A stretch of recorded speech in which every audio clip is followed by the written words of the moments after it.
Hello again, I thought I'd try another video.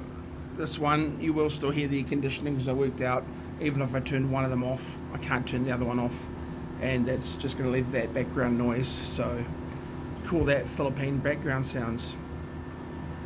I thought I'd show the knives that I actually brought to the Philippines with me versus what I bought while I was here, which is only this one as far as a folding knife goes, and compare them size-wise just to get an idea of how big the CRK is. And you know, when I came here, I left all of my knives at home pretty much because I didn't know what I'd be allowed to bring through customs or what the rules were here. You know, better safe than sorry when you're first learning about a place.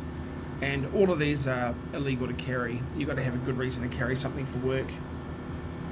You know, if I was out in the rural areas, out of the town, probably wouldn't be an issue at all, because you'd always have a reason to carry a knife for doing mundane tasks in the rural areas.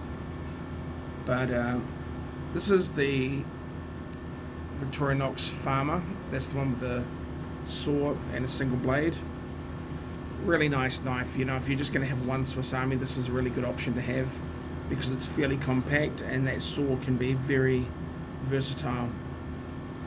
And I like the Victornox coating for that.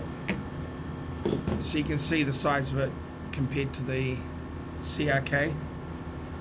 CRK is slightly longer, very fractionally slightly wider, and they're a similar weight, although this obviously provides you a lot more functionality. In the long run, this is going to be the better knife to have if you only had one thing in your pocket. This is another knife I bought before I travelled here. It's a really nice one. This is the Swiss Army Adventurer knife. I like this one because it's got the screwdriver. These can be very handy when you're in a small apartment without a lot of tools. And of course it's got the can opener and flathead screwdriver, which I think are extremely useful. The tweezers inside somewhere hiding, hopefully no one lost them because they should be in here. But one of the greatest things about this one is that it's a locking blade. It's a slip joint, which gives you that rigidity and holds it in place, but it's also a liner lock.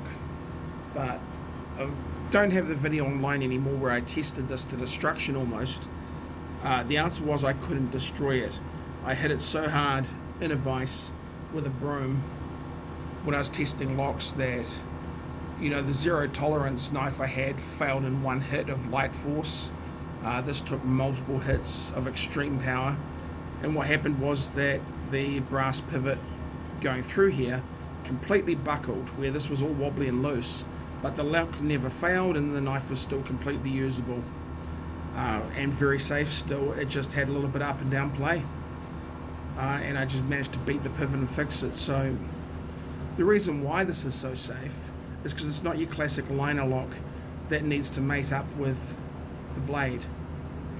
They don't care if there's a bit of up and down play, and why would you care?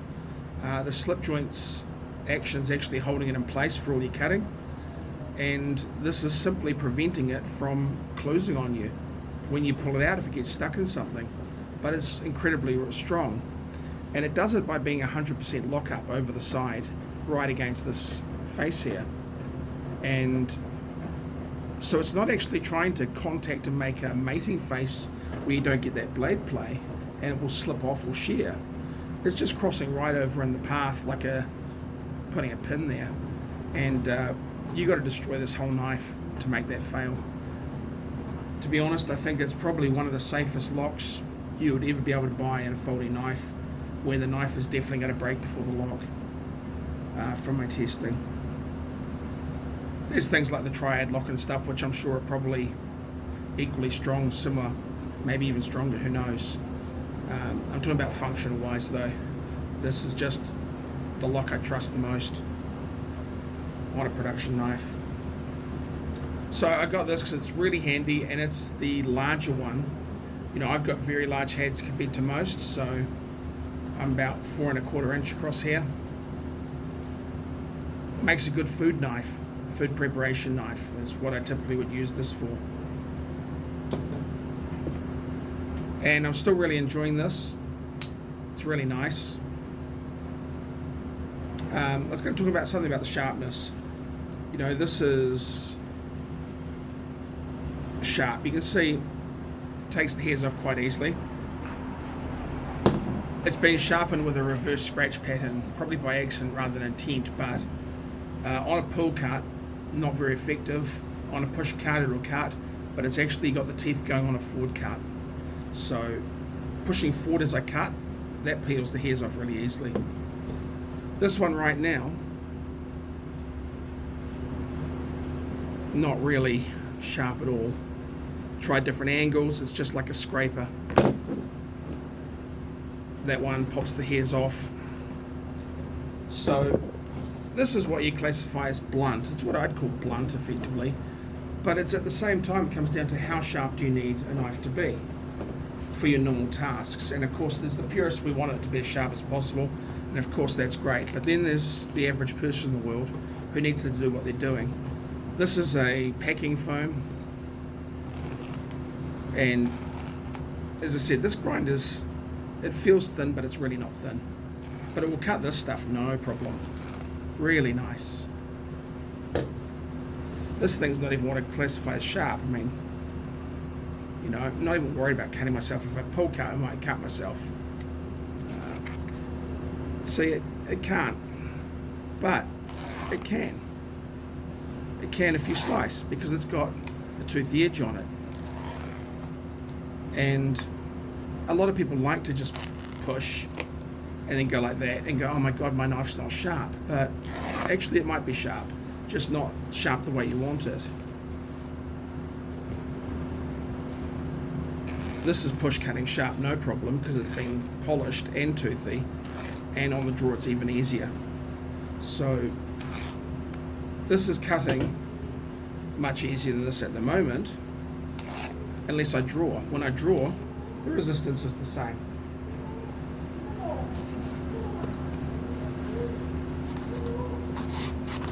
Cuts easily, but I can feel resistance.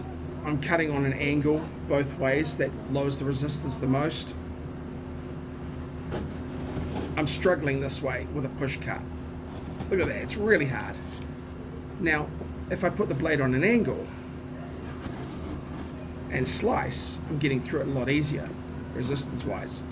So, you know, for a lot of the things you want to do at home, sharp is not as useful as the geometry doing the cutting for you, unless you like to put a lot of resistance in. That's it. This one's effectively what I call blunt, and you can see, look at that, it's mauling it. Put it on an angle and let the geometry cut and the toothiness, and put it on an angle both directions, and this is only fractionally easier than this one that's not sharpened properly, and see, it's a bit rough. I would say this is still sharper than a lot of people in real life have their knives, because they just don't know how to keep them sharp, and that's why I always prefer a thinner geometry that will still cut when it's not sharp, over something that's too thick and only cuts because it's sharp. Because I think most people in real use, they're doing a lot of stuff, they're cutting dirty things with dirt and stone. Cardboard can be filthy in the real world, especially in places like Manila. So your polished edge, your refined edge, could end up being dull in the first 5 minutes of your day, and then your performance is just blown away completely because of the geometry. Whereas if you take it down like an Opinel or one of these, and even these I can call thick sometimes, but you get them really thin on the edge, and even if they deform a little bit, they're still going to cut really well because they're so thin, and that's what knives are for, cutting.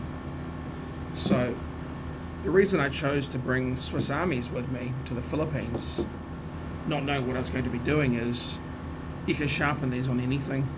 Sharpen them on a butcher's steel, sharpen them on a $1 stone or a $1,000 stone, sharpen on a chunk of concrete. They'll get sharp enough. The S35VN on this is a beautiful steel and I love it, but it's not going to be as easy to maintain as something like this. Hopefully I'll get to do some more testing on this as time goes by.